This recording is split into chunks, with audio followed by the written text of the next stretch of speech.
Hey y'all, it's your girl KB back with another Real Housewives of Potomac review. Um, these past two episodes wasn't so bad, I suppose. I could get through them, so let's get through them. Season 8, Episode 8, Painting Austin Red. I feel like they have been in Austin, Texas for the most boring trip ever, forever. So exhausting. So painting Austin red. At this point, I think it's their last day, their last full day. It's Karen's birthday. So they're all just kind of split up right now. Um, they divided at the bar and at the pool, hanging out. So let's see. I don't even feel like going. We already know who the people is. Wendy, Karen, Candace at the bar, Mia, Neka, Robin at the pool, Ashley and Giselle upstairs getting ready. So Wendy tells Karen and Candace that her mom has been in the hospital, and that's why she's been so triggered with Neka talking about the whole shrine thing and just, all the mess with Mia, when they was at the brewery, the distillery, whatever it was. And she was like, "Is that your mama?" When she saw the crow and all that. That's why she's been so triggered, because her mama is in the hospital right now. Okay. At the pool, ain't nothing going on at the pool. They're just doing what they do, being vapid and slow and whatever. Upstairs, Ashley is telling Giselle how she hasn't been to her mama Sheila's house in 2 years because of Sheila's boyfriend. Now, we all remember Sheila's boyfriend is basically the reason that Michael put her out of the house that he was paying for her, because he was like, "I don't mind, helping taking care of your mom. I don't mind buying her a house, but she ain't finna have no grown man living up in the house that I'm paying for, and he ain't contributing to none of the bills." Period. Period, Michael. I don't think I've ever agreed with Michael much, but with that one, that man ain't that the same man that had Sheila living up under a bridge, and Sheila gonna pick him until the day she die, because she chose him over taking care of her own child. Because I think Ashley said she lived with her grandma. So it's like, girl, do better, Sheila. You too old to be still on this mess like this. So they all get together. Like I said, it's Karen's birthday. They gonna draw Karen for her birthday. And this was like some silly little fun, light shade. Just, cute little moments of like, oh, okay, they do like each other and can laugh and get along every now and again. I think somebody drew her mold. I think it was Wendy drew the mold, talking about with 2 hairs sticking up out of it. Somebody drew her, just all the little silly pictures they did when Karen had on the Gucci outfit, the Gucci belt, the camo outfit with the Gucci belt when she did her press conference. Somebody did that picture. And Robin, she did a Twitter verified check, because Karen was so lost about the verified check. And Karen was just acting like it was the best thing ever. I was just like, okay.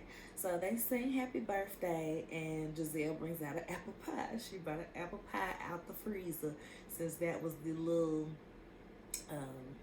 metaphor that Karen was giving about her and Robin's relationship. I left one half of the pie in the freezer, and then we're going to take it out and cut it in half. So it's half of the half, a quarter.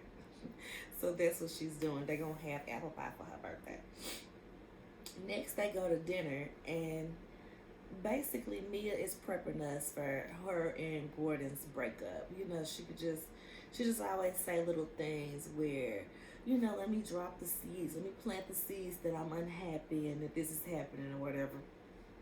We already know what happened, so it's like, all right, girl. Ashley starts talking about how Candace was bashing Robin online, but crying in the car about it. Ashley, she always got to bring the mess, and people be on her head about bringing the mess, because it's like, I don't know, maybe Ashley is just not a likable character, because when you really think about it, she don't really do much more than what Heavenly do on Married to Medicine, but I don't feel like Heavenly gets as much slack as gets as much flack as Ashley gets. But Ashley is just so unlikable, so annoying, like just always in somebody's business but don't want to tell her own or be hiding this or act clueless about these things. Ashley says, well, when I talk mess to the group, but you take it to social media.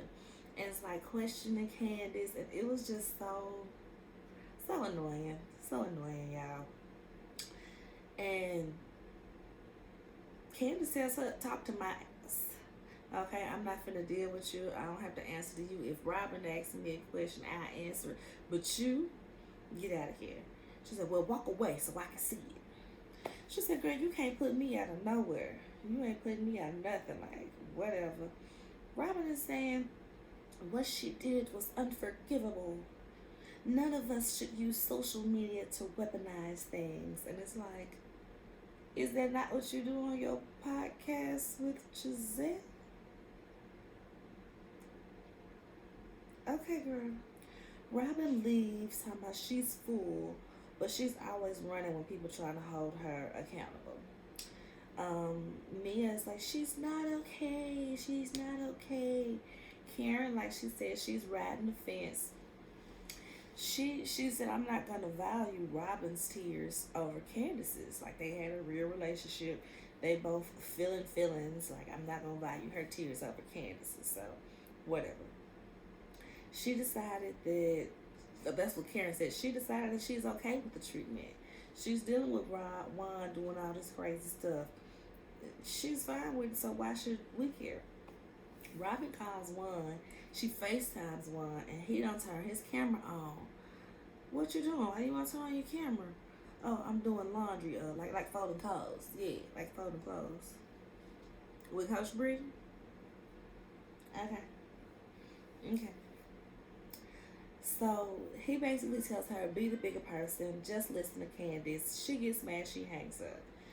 Of course, the light skin coalition, Giselle, Mia, and Ashley run up behind Robin to see if she's okay. They, it kind of wraps up from there, the dinner that is.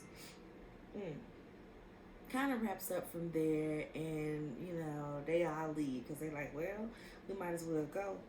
They go to a drag show for Karen's birthday. Y'all, don't get me wrong, Wendy looked good, but I am so tired of this Mugler bodysuit that the girls have been on for like the past 2-3 years. The girls have been wearing this Mugler bodysuit out. And mind you, it's really been bothering me because I can't stand them clothes with all them sheer panels in it. You got a thigh out, you got an arm out, you ain't got no panties on because it's a sheer panel up the side. Like, it just looks so trashy. It gives harassitude, and like I said, the girls have been wearing it out, especially on Bravo. I feel like it's been a housewife from each franchise to wear it out. It has actually been, somebody did a little like slideshow, I guess, a little reel where they show like, dang, the Bravo girls love this Mugler outfit, and they're showing all the people that had on that Mugler outfit. I'm so over it. So they at the drag show. Who was it? Somebody gave Karen a lap dance or something. Ashley tried to give her a kiss. Candace said, that's how you catch something. Don't let her kiss you. Don't let her kiss you. They half of them enter into the little walk competition or whatever it was. You know how drag shows be. Wendy, little awkward self, she do her little walk, and Necka Hayden in the back. Like, Necka, go find you some business. Go find you some business, girl. Get away from us. And Karen do her walk, and she crawling all down on the floor and stuff, trying to be all sexy for her triple 20. It was just another part where it's like, okay, it wasn't a bad episode because y'all can have a good time with each other. Y'all know how to have fun with each other every now and again. Next episode was a little heavy. Season 8, Episode 9, Hard Conversations. So this episode starts off, it's like a little filler scene with Karen being upset with Ray because she feels like he rushed her off the phone when she called about her heart condition, about the 5% calcium blockage. He's like, but I answered the phone for you. I wasn't going to answer the phone for nobody else. So basically, you need to be grateful. She's just letting him know she's upset. Anyway, she's doing an event with PAVE, the organization that we saw her working with a few seasons ago that works with women who have been sexually assaulted. So they show little scenes where she's calling all of the girls and asking them to bring a gently used suit to donate to the organization.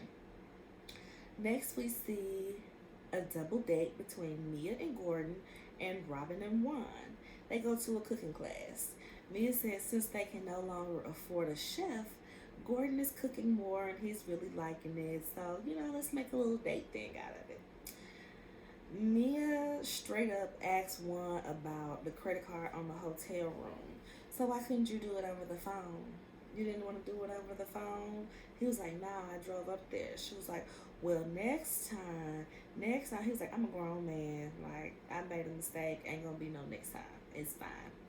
And I like to mention, as Robin and Juan were walking into that little double date, I'm wondering who he was on the phone with, because he picks up the phone. He's like, I gotta make this call right quick. She's like, right now? He's like, yeah, right now. I need to make this phone. It's my job. He calls somebody and is like, hey, babe, yeah, I need you to ask him about that assistant coach job. Yeah. Ask him. I need you to put me on their radar. I need this assistant coach job. And I'm like, hey, babe, is this Coach Bree again? At this point, maybe Coach Bree is a part of their connection as three. You never know. Like I said, I feel like Robin got a girlfriend somewhere out here. Robin definitely got her something on the side, because y'all distinctly remember when she was getting that prenup, when she was thinking about getting a prenup, and they asked her at the reunion about the prenup and asked her if she had an infidelity clause. She said, well, when I thought about that, I was like, that could be messing me up. What if I cheat and now I gotta pay him all this money because it's a clause? I said, Robin ain't as dumb as she make herself look. Okay? So Robin got her something out on the side. They might have a mutual side in Coach Bree, because she seems very comfortable with their relationship. Next, we see the Osefos, y'all. Wendy is at home. Her mother and her brother are both there. Wendy's mom, it was a confusing conversation that they was having, but basically, Wendy's mom was like, oh, while I was in the hospital because of an elective surgery. Wendy was like, no, girl, you wasn't in there for elective reasons when you just had to get checked. She said, no. I had an elective surgery, and apparently that brought on complications, so that's why I had to go to the hospital this last time. Okay, I'm wondering, did she have a tummy tuck, something got messed up, or, what happened? We know how the moms is. The moms on these shows, once they see themselves on TV, baby, they go snip, snap, suck it all out. They suck it all in, baby. They really do. And we've already seen Wendy's mom will go from dark skin to light skin in like 2 seasons, so ain't no telling what she done did. Wendy asks her about the whole shrine situation. Basically, her mama says that when Ivy, which is Wendy's sister, and Lebe was falling out, Wendy's mom called Lebe. Mind you, Lebe is cousin-in-law with Ineka. She called Lebe to try to counsel the friendship. She told her it's easy to fall out with a friend, but it's hard to make a friend. So she was just counseling them on their friendship, basically letting them know, like, hey, don't let it end like this. Y'all better than this. Y'all been knowing each other for a long time. She talked about how Lebe was like another daughter to her because she hung around so much, and, just saying her piece on it. She basically said she ain't never talked to Ineka, and she ain't say she got a shrine or somebody, but you never really know. But I feel like Wendy's mama, if she gonna talk bad about you, she gonna say she talk bad about you. Ain't no punk in her blood. Like, when she said that stuff about Mia, she said that stuff about Mia.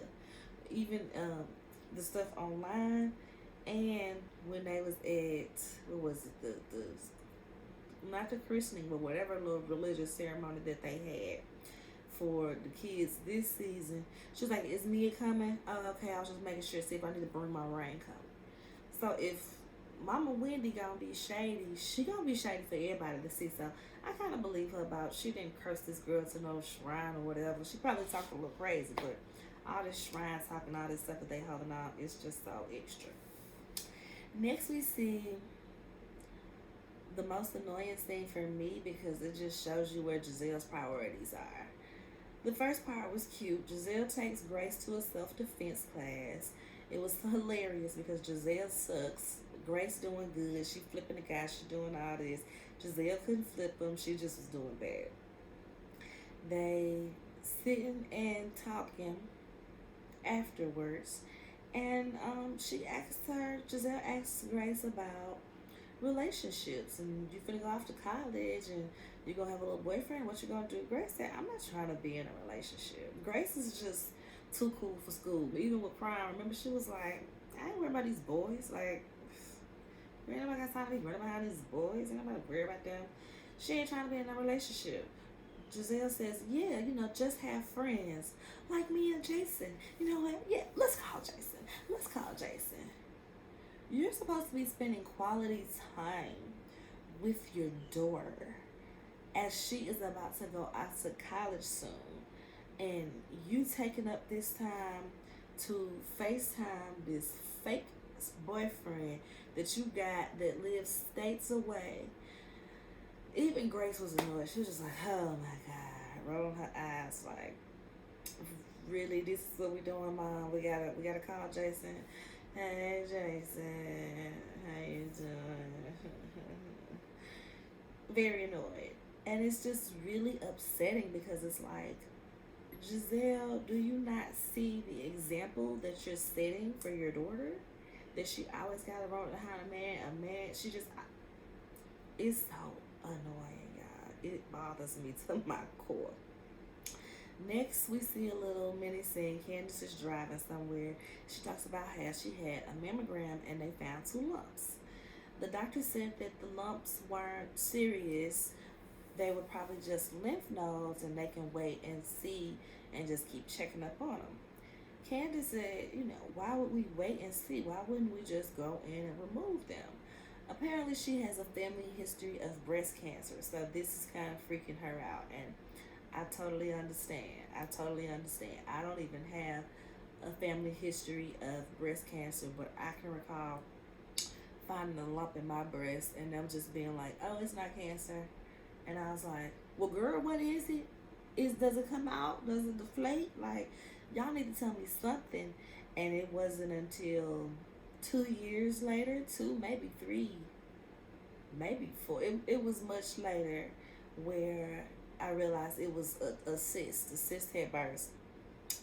And so I totally get Candace's, her hesitation about just waiting and see, because she has a family history of breast cancer. And plus, you don't want to have to just feel like you're waiting to hear the inevitable, So Candace, like I said, she was driving. She was on her way to go meet Ineka for lunch. They talking about the trip. I'm tired. I went through so much with Robin. It was just exhausting. I've been resting. And Neka says it wasn't her intentions to have the convo with Wendy in public, but you did have the convo with Wendy in public. Candace said, "You called her a B." She said, "She called me an LA crackhead." Candace said, "Yeah, but that was like way after, like, everything that happened. You talking about the shrine, you cussing her out, calling her a B, like, okay." And Neka says, "Well, I want to get to know you and not have this lunch be about Wendy. So, let's just get to know each other, basically." So apparently they have something in common. They both on their journey for motherhood. We haven't really talked about it on Candace's end yet, but I know last season she was going through IVF. She was going through IVF so she can have a baby, but Chris wasn't really, He wasn't really for it because he's like, you're never home. It's like, dude, she on tour. She released the album. She's on tour. This is not like a constant thing where she's not gonna be at home. She gonna be on tour what, a year, year and a half, max. Oh yes, I was sure gonna ask him. My husband just asked me if I wanted some fried rice. We be doing a little Trader Joe's fried rice, and I was sure gonna ask him to make it. Mm, mm. Getting hungry. I almost watched that. So, Candace and Aneka both are on their journey to be moms. We've seen Aneka at the beginning of this season where she was at the doctor making sure her fertility and everything was cool. So it'll be interesting to see where that goes and if that makes them a little bit closer. Candace is worried that Wendy will feel a way about her hanging with Aneka, which I don't think that she would per se. She ain't felt a way about you hanging with Robin. So there's that. And lastly, y'all, we see the event and the preparation for Karen's event. We see Mia getting ready for the event, and she's having some reservations about going because she has never been open about her own situation with her sexual assault. Gordon is like, yeah, I was going to ask you about that, but I didn't really want to, bring it up if, you didn't want to bring it up. We see them at the event. Mia does go. Everybody comes out to support Karen. Everybody, acts right when it's time to act right. And like I said, that's the one thing I can appreciate about this group is, and that's what makes it feel like their beefs are so made up, because they can have fun together. They can be serious and support each other. It's not always just they have their good moments. So yeah. We see some of the ladies in their confessional reminiscing about their moments with assault. Robin kind of talks about how, Robin and Candace really talk about how when it was happening to them, they didn't recognize it as assault. They didn't, immediately think, oh, I'm being R-word or I'm being sexually assaulted, let me tell somebody. Ashley said her assault was at the hands of someone in her family. So I was just like, whew. And the other ladies are just kind of sympathizing with victims in their confessional. A lady comes up and she's singing this song that she wrote that kind of got her through her ordeal with assault. And we see Mia like holding on to Karen so tight. She's holding on to Karen so tight. And it was just like, oh, that moment of like seeing Mia so vulnerable and not being some hellion. It was just kind of like, this is really real for her. She ends up getting up and walking away. She goes to the restroom. Ashley goes to check on her, and she talks about how she's triggered, and she kind of blames herself for a while. Like, why did I stay? Why did I let it happen? Why did I do this? Why did I do that? But she went from blaming herself to saying that she blamed Jacqueline for it. Apparently, and I'm wondering if this happened while they were in high school, because she said that Jacqueline left Mia with Jacqueline's boyfriend, who was more than likely older, and that's when the assault occurred. And so she was just like, why didn't I leave? Why did Jacqueline leave me there? And it sounded like Jacqueline had left Mia there overnight. That's why I'm wondering if this was like when they were in high school and Mia ran away and she ended up living with Jacqueline because she had nowhere to go, and that's probably why she got left there. These are just my assumptions because they talked a little bit about their history in the previous season, so that's what it's kind of given. They may have been young. She had this older boyfriend. She ain't had nowhere to go. Jacqueline had to leave her there because she was going back home, and something happened. And she admits, she said, I feel like, I know that I've been meaner to Jacqueline because of that, and that you know, she just kind of treats Jacqueline badly. She's been punishing her ever since. And it's just like, dang. And I guess her probably having that moment is what has brought her and Jacqueline back together, because we see online they back cool. They've been back hanging out. So, you know, it's interesting to see. I want Jacqueline back on the show. Honestly, if we're gonna be bringing all these random raggedy friends, Jacqueline had a story. Jacqueline was interesting enough and didn't have to, you know, come at somebody's neck to be interesting. So I would like to see Jacqueline back, especially if they're gonna be back on the good foot. Take Mecca, bring Jacqueline back. Just saying. And so that is the end. Is I missing anything? Nope, that is the end of those 2 episodes.